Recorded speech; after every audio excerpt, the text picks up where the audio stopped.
मित्रांनो नमस्कार. मी सुधीर दांडेकर, राहणार पालघर. आज तारीख 7 ऑक्टोबर 2020. इतिहासावर बोलू काही या मालिकेचा 7वा भाग मी आपल्यापुढे प्रस्तुत करत आहे. या भागाचा विषय आहे आर्किओलॉजिस्ट जॉन मार्शल. आपण 6व्या भागामध्ये जॉन मार्शलबद्दल काही माहिती घेतलेलीच आहे, पण ह्या भागामध्ये आर्किओलॉजिस्ट म्हणून जॉन मार्शलनी काय काम केलं याच्याविषयीची माहिती आपण घेणार आहोत.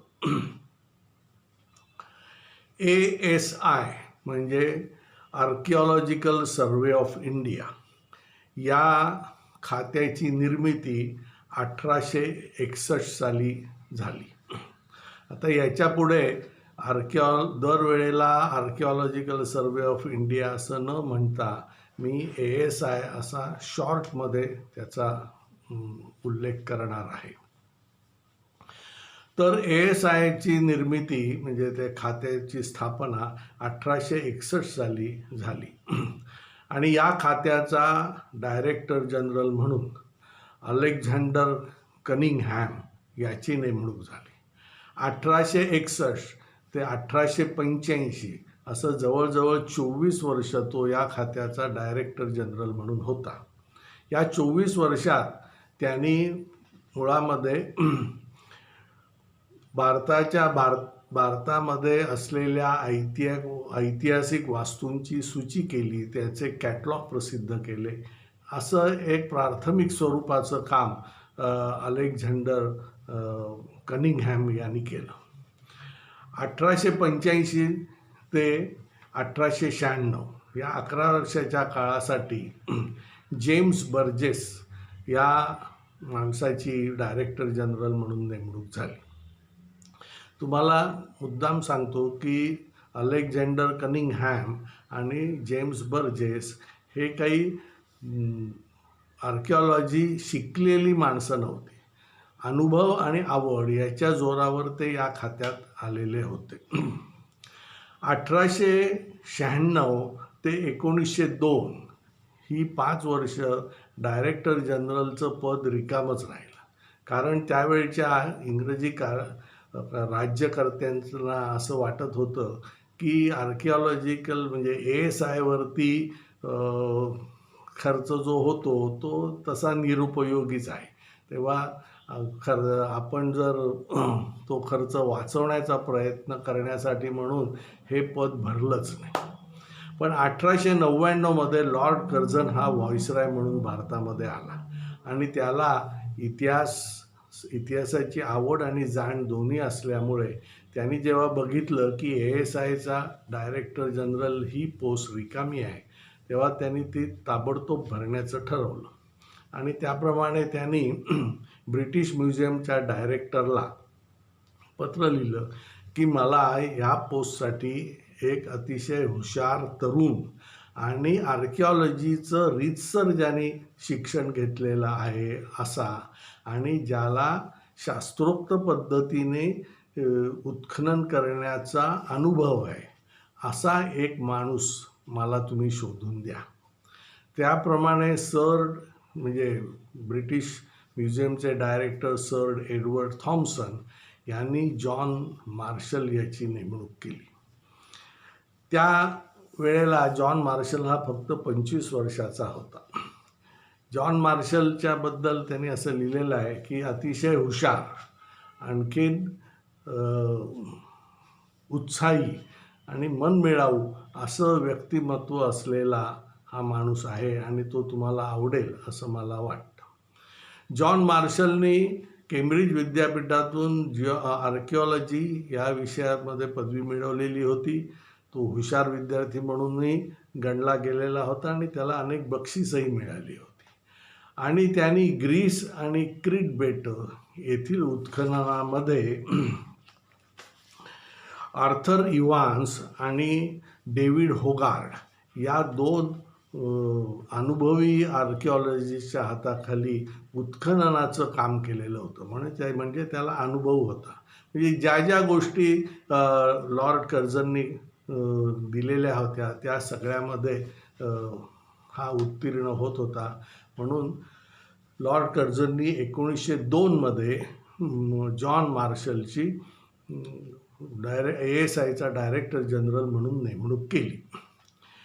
जेव्हा जॉन मार्शल इंडियामध्ये आला तेव्हा इथला उन्हाळा त्याला थोडासा सहन नाही झाला. त्यामुळे त्यांनी आल्याच लॉर्ड कर्झनला काय सांगितलं की मी 5 वर्षापेक्षा जास्ती काही हिंदुस्थानात राहणार नाही. पण गंमत अशी की नंतर तो जसं काम करायला लागला तसा तो हिंदुस्थानच्या किंवा भारताच्या प्रेमात इतका पडला की तो रिटायर्ड होऊन म्हणजे 1928 साली म्हणजे जवळजवळ 25-26 वर्ष काम करूनच मगच इंग्लंडला गेला. अर्थात मधल्या काळात तो इंग्लंडला जात नव्हता अशातला भाग नाही आहे, पण त्यांनी त्याचं पूर्ण आयुष्य हे ASI करता दिलं असं म्हणायला काही हरकत नाही. जॉन मार्शलची जी पहिली काही वर्ष आहेत ना, 4-5 वर्ष म्हणजे जोपर्यंत लॉर्ड कर्झन व्हॉइसरॉय म्हणून होता ती वर्ष आणि त्यानंतरची थोडीशी वर्ष ही या ऐतिहासिक वास्तूंची दुरुस्ती आणि त्यांची देखभाल कशी करायची ह्याची व्यवस्था लावण्यातच त्याची गेली. पण त्यांनी एक महत्त्वाची गोष्ट त्या बाबतीत अशी केली की एखादी ऐतिहासिक वास्तू दुरुस्त करताना त्याच्या मूळ स्वरूपाला जरासुद्धा धक्का लागणार नाही हे कटाक्षाने पाळलं गेलं पाहिजे असं आपल्या खात्यातील माणसांना त्यांनी नुसतंच सांगितलं नाही तर त्यांच्याकडून ते करून घेतलं. बरेच वेळेला काय होतं, ऐतिहासिक वास्तूंच्या काही नक्षा, कमानी, कठडे या तुटतात, अर्धवट तुटतात. मग त्या दुरुस्त करण्यासाठी त्यांनी असं सांगितलं की जसं मूळ काम असेल त्याचप्रमाणे तशीच नक्षी तसाच कठडा तो तुम्ही तयार करा आणि त्याच्यासाठी वापरला जाणारा दगड हा सुद्धा ही मूळ वास्तूसाठी जो दगड वापरला गेलेला आहे तोच दगड वापरा.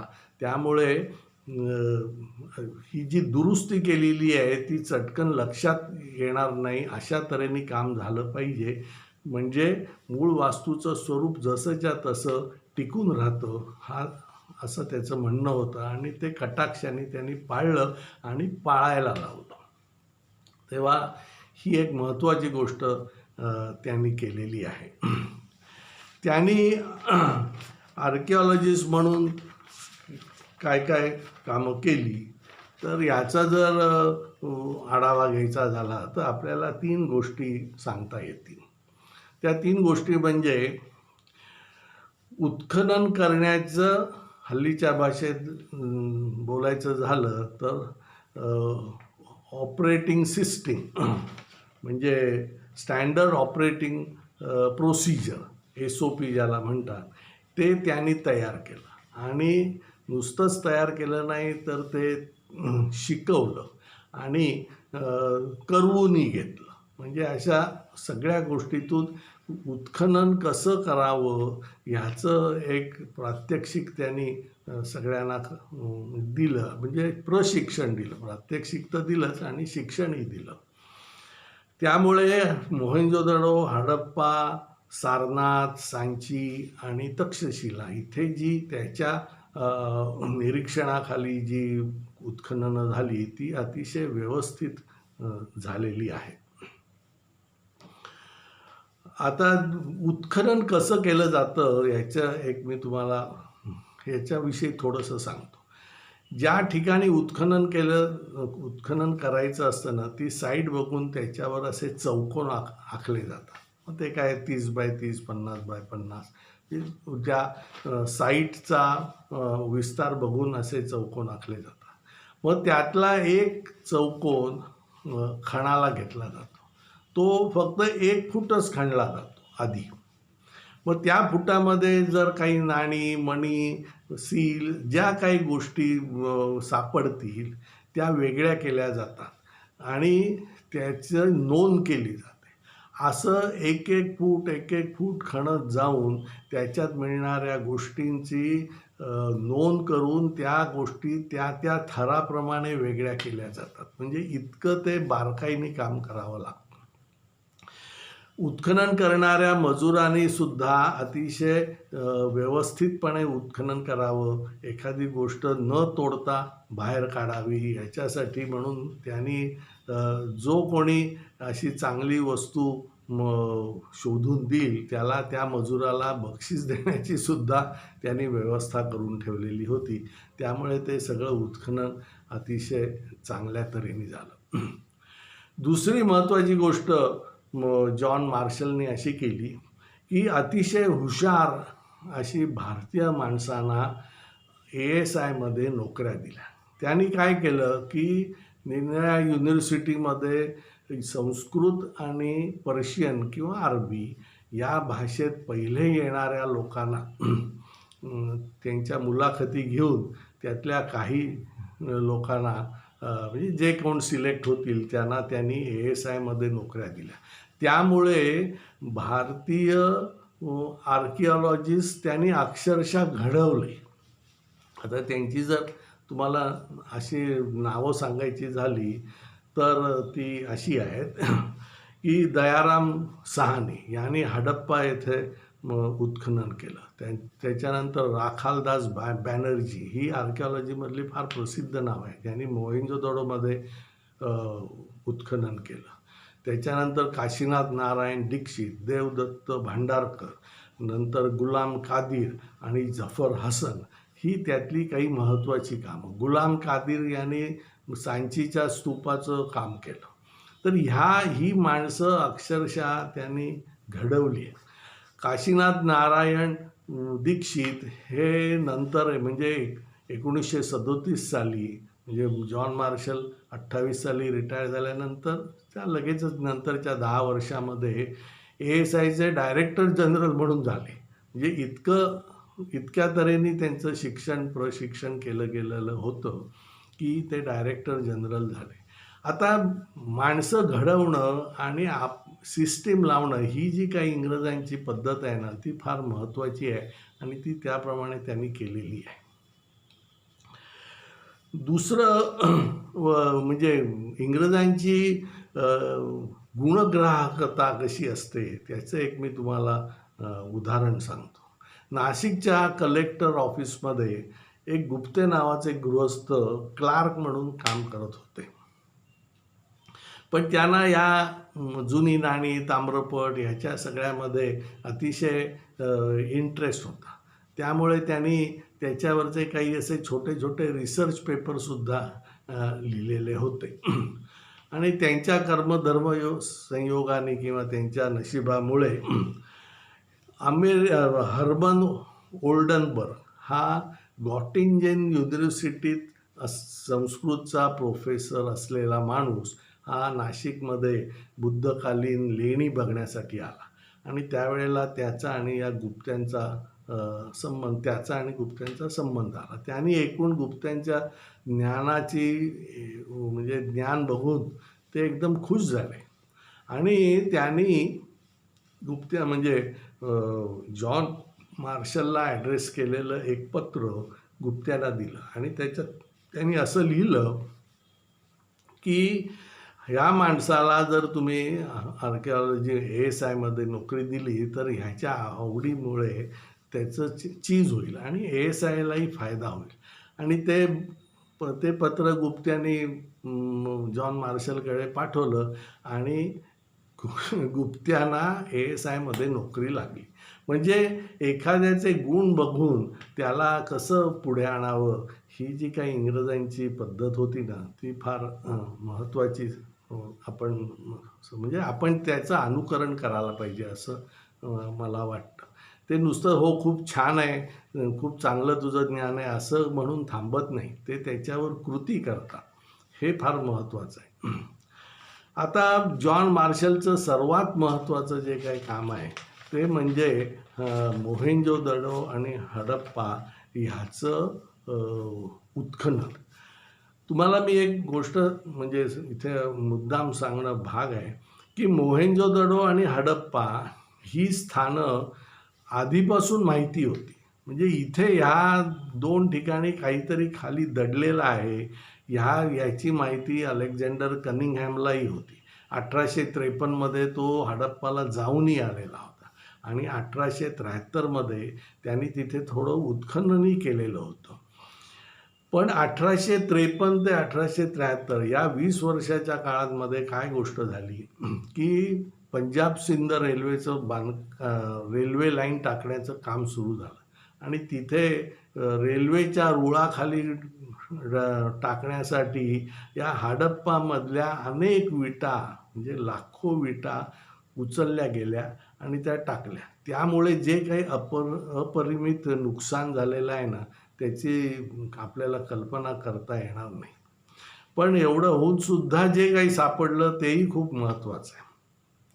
तर इथे काहीतरी आहे आणि त्याचा शोध घेतला पाहिजे ही गोष्ट माहीत होती, पण कोणी शोध घेत नव्हता. जॉन मार्शलचं वैशिष्ट्य हे आहे की त्यांनी त्याचा शोध घेऊन त्याचं रीतसर अतिशय व्यवस्थित उत्खनन करून ते सगळं त्याच्यात मिळालेले सील्स, त्याच्यात मिळालेल्या मूर्ती, त्याच्यानंतर ती खापरं, हा सगळा खूप मोठ्या प्रमाणामध्ये त्यांनी वस्तू गोळा केल्या आणि त्याच्यावरती एक मोठा प्रबंध लिहिला म्हणा किंवा ते एक रिपोर्ट तयार केला आणि तो 20 सप्टेंबर 1924 साली इलस्ट्रेटेड लंडन न्यूज या मासिकात, की जे आर्किओलॉजीशी संबंधित म्हणजे स्टँडर्ड मासिक म्हणा किंवा मासिकच आहे, त्याच्यामध्ये त्यांनी तो रिपोर्ट प्रसिद्ध केला सगळी म्हणजे फोटोग्राफसह. आणि त्याच्यात त्यांनी असं म्हटलं की हे सर्व इसवी सनापूर्वी 1,500 ते 2,000 वर्षापूर्वीचं असलं पाहिजे असं मला वाटतं. आणि तो रिपोर्ट प्रसिद्ध झाल्यानंतर लगेचच एक आठवड्यातच म्हणजे 27 सप्टेंबर 1924 रोजी एक हेनरी सेस म्हणून हा एक जुना आर्किओलॉजिस्ट होता, त्याने एक पत्र लिहिलं इलस्ट्रेटेड लंडन न्यूजला की हे जे मी सगळं बघतो आहे ना त्याने विच इज व्हेरी फॅसिनेटिंग. आणि ते हल्लीच्या इराणमध्ये सुसा म्हणून एक शहर आहे, त्या शहराच्या आसपास जे उत्खनन हडप्पाच्या आधी झालेलं होतं आणि त्याची माहिती या सेसला होती. त्याने असं दिलं आहे की हडप्पामध्ये सापडलेल्या गोष्टी आणि सुसाच्या उत्खननात सापडलेल्या गोष्टी ह्या इतक्या मिळत्या जुळत्या आहेत की त्यांचा काळ एकच असला पाहिजे असं अगदी ठामपणे म्हणता येईल. आणि त्यांनी असं म्हटलं की सुसामध्ये जे काही उत्खनन झालं त्याचा काळ आम्ही ठरवलेला आहे आणि ते सगळं सुमेरियन 3,000 वर्षापूर्वीच्या सुमेरियन संस्कृतीशी जोडलेलं आहे. तेव्हा हडप्पा आणि मोहेंजोदडो हे सुद्धा 3,000 वर्षापूर्वीचं असल्याशिवाय एवढ्या मिळत्या जुळत्या गोष्टी सापडणार नाही. त्यामुळे हडप्पा आणि मोहेंजोदडोचं उत्खनन केल्यानंतर हे सर्व गोष्टी इसवी सन पूर्व 3,000 म्हणजे आत्तापासून 5,000 वर्षापूर्वीचं आहे हे अत्यंत निश्चित झालं. आणि तसं म्हटलं तर भारताचा इतिहास 3,000 वर्षांनी मागे गेला, हे त्याचं एक मोठं कारण. ह्याच्यात जॉन मार्शलचं वैशिष्ट्य हे आहे की तोपर्यंत कोणालाही इसवी सन पूर्व 300 किंवा 500च्या आधी काही भारतात होतं ह्याचं जराही भान नव्हतं. सगळ्यांचं मत असंच होतं की अलेक्झांडरच्या वेळचंच ही गोष्ट आहे, पण हे त्याच्या आधीचं आहे. हे जॉन मार्शलनी जे शोधून काढलं ह्याच्यामध्ये जॉन मार्शलचं मोठेपण आहे. आणि या सगळ्या उत्खननामुळे 5,000 वर्षापूर्वीसुद्धा भारत किती पुढारलेला होता हे जगासमोर आलेलं आहे. आता ह्या उत्खननाने आणखीन काय गोष्टी झाल्या. आता ही दोन्ही ठिकाणं 47 साली पाकिस्तानमध्ये गेली, पण म्हणून आणि ISIची जी काही स्ट्रक्चर जॉन मार्शलनी तयार केलं होतं. त्यामुळे 1947 नंतर सुद्धा आपल्या इथे उत्खननं चालू झाली आणि हरियाणातल्या राखीगढी या ठिकाणी जे काही सापडलं ते ते पाहिलं तर ते शहर राखीगढी हे शहर हडप्पापेक्षा सुद्धा मोठं आहे असं दिसून आलं. आणि मग सरस्वतीच्या गुप्त झालेली जी सरस्वती नदी आहे त्याच्या ठिकाणी अनेक ठिकाणी उत्खननं झाली. कालीबंजन म्हणून एक हे आहे, कालीबंगन, लोथल या ठिकाणी उत्खनन झाली आणि तिथेही त्या हडप्पा संस्कृतीच्या अनेक गोष्टी सापडलेल्या आहेत. आज जर बघायचं झालं तर भारतात जेवढे हडप्पा संस्कृतीच्या साईट्स आहेत तेवढ्या पाकिस्तानात सुद्धा नाही आहेत आणि त्या जवळजवळ सर्व सरस्वती नदीच्या मार्गावरच्या आहेत. म्हणून ह्या सर्व संस्कृतीला नुसतं सिंधू संस्कृती न म्हणता सिंधू सरस्वती संस्कृती असं म्हटलं पाहिजे आणि त्याचा सगळ्याचा आपल्याला अभिमान असायला पाहिजे. तेव्हा हा जॉन मार्शलचा विषय आज आपण इथेच थांबूया. पुढच्या भागामध्ये मी थोडा एक वेगळा विषय मांडणार आहे. मी हा सगळा अभ्यास करत असताना मला एक हे आर्किओलॉजी हे शास्त्र निर्माणच का झालं हा प्रश्न पडला आणि त्याचं मी जे उत्तर शोधलेलं आहे ते मी तुम्हाला पुढच्या भागामध्ये सांगणार आहे. तर तोपर्यंत मी तुमची रजा घेतो. धन्यवाद.